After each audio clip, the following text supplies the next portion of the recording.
Hi, my name is Skylar Church. I am a California real estate broker, but I'm also sales manager at Accredited Real Estate Schools. I have their information posted there. And what this video is entailed to is to kind of go over the whole process of how to apply for either your salesperson or your broker's the state exam in California. Because this process can be pretty challenging because there's a lot of different options and ways to go and what needs to be included. That's why I'm here to kind of just give you an overall idea of the whole entire process of how to apply to the CalBRE. So what the application is, you first have to fulfill all of the requirements. You have to finish everything. You gotta, make sure you have all your courses done. You have the transcripts, you got the certificates, you have everything in hand. You can then go send in your application. And so when you send in that application, there are a few ways to do that. So, and that differs. Basically, we have the examination only way, and then we have the combination route. And the examination application basically is where you just are paying to get approved to take the state exam. That's it. You're not getting approved to actually have a license or anything like that. So you would basically just then go take the state exam once you're approved. Once you pass it, you then have to send in another application for the actual license. And then once that's approved, you will get your license. But if you do it the other route, where it's the combination, where you pay for the license and the exam at the same time up front, you basically get that approved, you go take and pass the state exam, and then you receive your license then there. So you don't have that extra waiting time. But then it also comes down to how you want to pay your fees and everything like that, and how much you want to do up front and everything, and the processing time frames. And we'll go into that a little later. So once we have that, here are the routes so you can see the biggest advantages and how it all works out and what's required for each application. So if you decide for basically just doing the examination only, you're only paying for that state exam. And it would be $60 for salesperson, $95 for brokers. That's all you pay. And then you would have all your courses completed. You would not have to do your live scan fingerprinting yet though, because you're only showing the Bureau, I just want to take the state exam and I've proved your requirements that way. But when you do the license down the road, then that's when you'd have to do your live scan fingerprinting. The wait time can be a little bit faster, the operative word being can. It all depends on how many applications of what is getting sent in, and you never fully know. That's why the current processing timeframes that they do provide us online is a great resource to see what they are processing. But those change all the time from week to week. So there's really no exact way of knowing which way can be faster. And so we're saying approximately 4 weeks to get that one approved. Your license, you won't receive your license right away after passing though. You have to send in the license application once you passed it, and that's when you do your live scan fingerprinting and you pay the remaining fees for the license, which is the additional $245 for salesperson and $300 for brokers. Now, if you elect to go the combination route, that is where you have it for a salesperson. You pay everything up front of $305. That includes the exam $60, the license for $245, but you also would have to do your live scan fingerprinting, so that rolling fee for that would be anywhere from, like, I say about $50 to $100. It just depends where you go. So that's what you're looking at. And always what I say is everything though for fees wise is non-refundable. So that's why some people go the examination, because they want to pay as they go. They don't want to, they're like, you know what, I'm not sure about this. I just want to pay the $60. Take that state exam, and then, then pay for my license later on. Some people are like, I want my license as soon as possible. I know I'm going to do this. So they just pay everything up front. But all of the fees, of course, are non-refundable. So, if life gets in the way, set in your application, you're not able to take it within the 2 years of that license being approved, they keep the fees. So it's really deciding which one you think is the best route for you. And that's what it comes down. Not what your best friend or any of them are doing. You have to figure out which one you think would be the best route for you and your particular, what you're trying to do with your license. So for brokers, it's the $395 fees. That's where you're paying for the exam, which is $95, $300 for the license, and then you're also looking at live scan and fingerprinting. And then course completions, those of course have to be done for the combination application, and then live scan fingerprinting, that has to be done if you're doing the combination route. So you have to do your live scan if you're going with that route. Approximate wait time, it can take longer because they are approving for the exam and the license. Sometimes they're, maybe quicker than the exam. Sometimes they're neck and neck. Sometimes they're a lot longer. So really just want to look at the time frames and see which one's best. And then the license, the great thing if you do the combination though is once you pass it, you get it. So that's the cool thing about it. But you know what, if for some reason you're just not passing the state exam for some reason, the Bureau does keep the fees for the license. So that's why knowing which way you want to do on how much you want to pay up front, knowing that those fees are non-refundable for who knows for what reason you might not get the license, that's something to always take into effect, into consideration as well. And so basically, for how to apply, you first got to complete the application. And so once you've decided which route you want to go, the exam or the combo, you're going to choose the form. So for salesperson, if you're doing the examination, it's RE 400A, and for brokers, it's RE 400B as in boy. And you just go to the Bureau's website, type it in, and it'll pop on up and you can fill it out and print it. If you're doing the combination application, for salesperson, it's RE 435, and for brokers, it's RE 436. And then, so now you have that application. Make sure you read all of the instructions before filling it out. You want to make sure everything's correct. So once you fill that thing out, you've read the instructions, you fill it, then you want to verify everything. Go through it with a fine-tooth comb to make sure everything is complete and correct before sending it in. And so the application, once you've filled it out, the one thing is you have to know how you're going to schedule for the state exam. And this is the big thing, and this is probably one of the most confusing parts of the application. This is probably one of the most common questions we get, is because they're like, what does this yes or no thing mean? So in the question, they say, when you're qualified to take the examination, would you like to schedule it with e-licensing yourself? And basically you'll say yes or no. You'll hit yes if you do want to be notified, so you can select your own date with e-licensing. If you hit no, then you have to go to the bottom fields and say, okay, what area, location do you want to take it? When's the soonest? Do you want it in the morning, the afternoon? That way you can, they will schedule it for you, which, you know, this is the way it used to be done years ago. But if you have the ability, you know your schedule, things come up, you don't want to have to get a state exam date, reschedule it, and pay the fee to reschedule. So the Bureau even tells the schools to recommend to their students to do the e-licensing way. The great thing about e-licensing is when you do elect to go take the state exam, you can pretty much choose it 6 a.m. the day of the exam and book it. So really you're not having to schedule it, you know, weeks and weeks in advance. You can pretty much do it the day of. So that's the cool thing about their e-licensing system. And then the other thing is just to make sure you're honest and truthful. It's a government license, so for the part where if you are doing the license portion of it, that you disclose everything. Because if you don't disclose something, even no matter how tiny it is, they're gonna be like, oh, you lied about that, denied. So, you know, just disclose it no matter what, how small, how big it is. If it's on your record, I really highly recommend disclosing it, because usually they do approve stuff, but then again, it also depends on the severity of it, the time frame. So we do have a video on the avoiding potential denials of your license. So check that out if you want more information. And then, so now you have it filled out, you need to include the applicable fees for it. So if you're doing the examination only, salesperson 60, brokers are 95. If you're doing the combo, salesperson 305, brokers 395. So you need to include that. Now, how do you pay for it? Because you are sending in the application.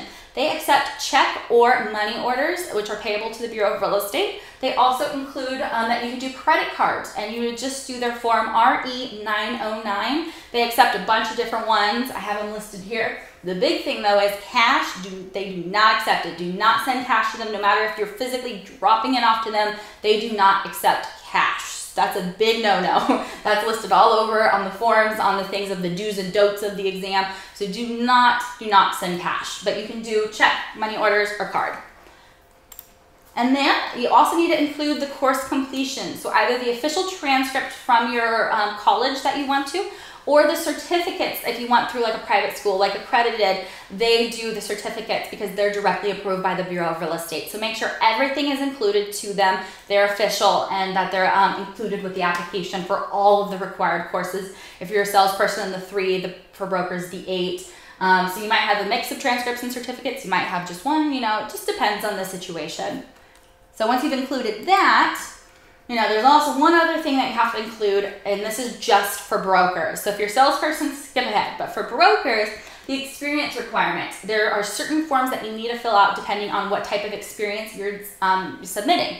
If you have licensed California experience, you send in the employment verification form, which is RE226. Now, if you're unlicensed experience or you have from another state experience, different license in a different state, you then submit the equivalent experience verification form, which is RE 227. However, if you don't have experience, but you got that 4-year degree with a major or minor in real estate, you include the official degree of that. So the Bureau can see, yes, you did have that and it was in real estate. And then just again, experience, it must equate to 2 years full-time experience within the last 5 years. And that's what those forms will prove, just verifying it. And if you are licensed experience, it's a lot easier. The unlicensed way of doing it, there are more things that are required documentation to proof of it. So just know you fill that out completely and that it does equate to 2 years full-time real estate experience within the last 5 years from when you're sending in that application. So then the other thing is, if you have a disability-related reasonable accommodation, the Bureau says that you just need to submit a form for that, RE 413, and you just submit that with your application. And then the Bureau can notify you and you can decide which works best. So that's one of the other forms you can submit. The other thing is, right before submitting that, verify it. Make sure everything's complete and correct in its entirety, and then everything's required before you submit it. So just make sure everything's correct. That's my biggest thing. If you're sick of looking at it, look at it again, because we want to make sure it's complete and correct. I know for me, when I did my salesperson a few years ago, they had basically, I forgot to put my social security number. I was like, oh, I'm going to go back and get it.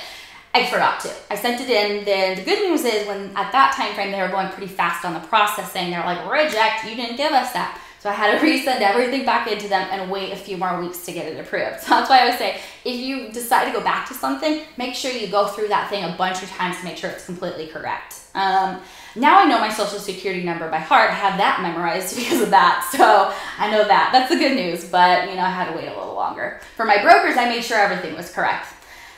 And if you have any questions, also please feel free to contact us or the Bureau, and we can help you out with it. The Bureau, of course, are the ones that do the approvals. We can just kind of give you some assistance, and because we are faster to get through to than the Bureau sometimes. The Bureau, they actually have 8 people that take the phone calls, so it can take a while. I've been on the phone for like an hour once on hold. So if you want to contact us, we can help you out a little bit. But the Bureau specifically, they're the ones that approve it, and they'd be the ones to really tell you exactly what's happening then and there. But we've been doing it for a while too, so we could help you out a little bit.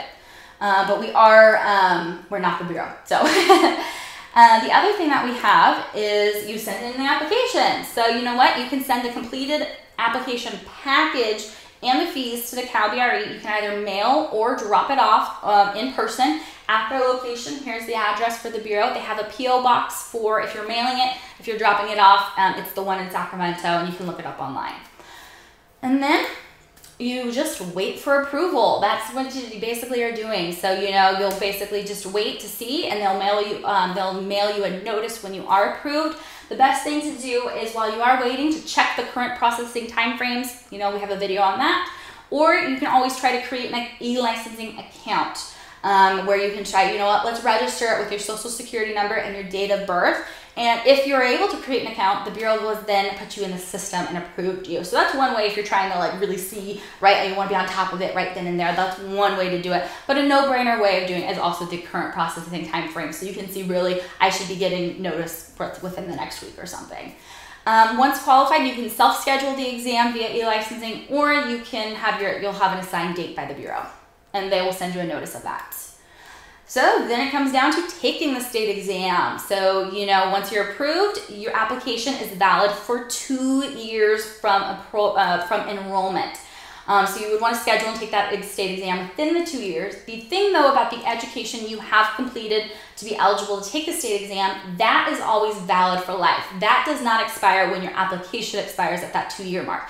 Only the application that the Bureau has approved you, saying, yeah, you're good, you have that 2-year span. The education, though, that's valid for life, because you've done it, you've been educated, that's good. But the actual application, has that 2-year, basically, lifespan, they say.